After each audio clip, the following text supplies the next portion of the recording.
Hello folks, and welcome back to the channel once again. It's been a very busy week, but thank you for still being here. You are watching X-Plane 11, no you're not, X-Plane 12. Oh my goodness, I've got to get used to saying that folks. But you are watching X-Plane 12, I promise you. Even though it kind of looks a little bit like X-Plane 11, but anyway.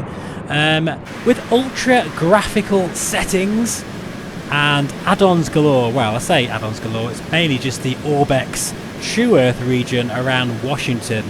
Now, I'm fiddling around with different aircraft in this particular showcase. This is the gorgeous Citation. I have to say they've done a fantastic job with this aircraft. We're now going to look at the Cirrus, which again is a very beautiful rendition.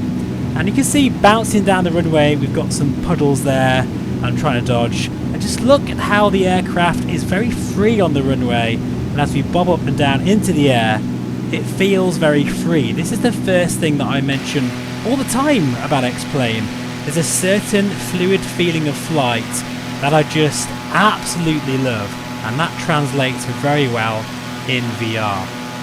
Now in terms of performance, you see we're getting about 100 frames per second or more. That is whilst recording. That is not 4K though, that is a 1080p monitor.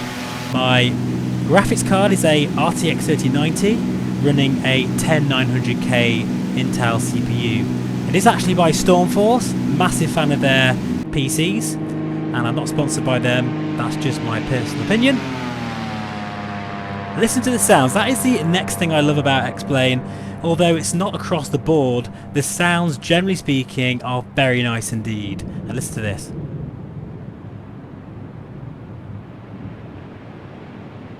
That sounds so good. Although the lightning bolts look crap. There's no doubt about it. But the clouds are kind of hit and miss. They do look great in 2D mode. In VR, they're terrible. Here's some more sounds for you. Generally speaking, the sounds are pretty good. They do vary though. Sometimes they sound a bit crap, other times they sound excellent. But look at this, sometimes the clouds really give you that incredible scape and variety. However, I've got to say, overall, I'm very disappointed with the dynamic weather engine so far. I've been fiddling around with real-world weather.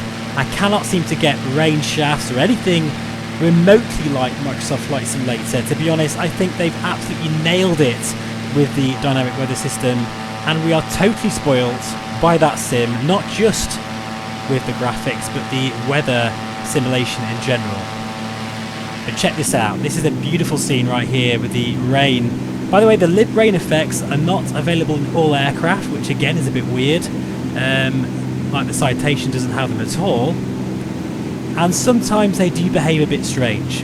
Anyway, in a moment we're going to check out VR performance with near max settings. I did take a few sort of sliders down a notch because performance was tanking, especially whilst recording. But I'll just show you this. This is one of my favourite scenes right here. That is very nice indeed. The way the rain comes in and out. That looks fantastic, in my opinion. Right, anyway, let's crack on and do a bit of VR footage. Now, apologies, of course, this is just from the native VR view, so it's going to look very jerky, but I promise you my head doesn't do that in real life. Okay, that's just the VR footage for you. And I'm actually looking at this in the edit, but I think I'm getting around 30-35 frames per second with very sort of high settings whilst recording. And actually that's not bad at all, particularly with the Quest 2 on Airlink, which doesn't perform well in PC VR titles in general. I think my next tests would be with the VARJO ERE and the Riva G2, which I both think will do even better in terms of frame rates. Anyway, I've now just played around with the weather again, and we've got some very nice snow textures. This is again over True Earth, Washington area. This is the Baron, which has had updated sounds as well, and we're now going to crash it inside of a mountain. But what is my verdict? Have they done enough? I don't think they have, personally, especially for the sort of new simming crowd that is Microsoft Flight Simulator. Look out! Ouch! I do like the damage modelling. That is a very sorry sight. Anyway, thank you so much for watching, folks. As always, I do really appreciate your support. I'm having a blast with X-Plane 12 in VR, but I think overall there's only one clear winner here, and that is Microsoft Flight Simulator. Thank you so much. I'll see you again very soon, and please do let me know if you'd like to see more X-Plane 12 content. Oh dear.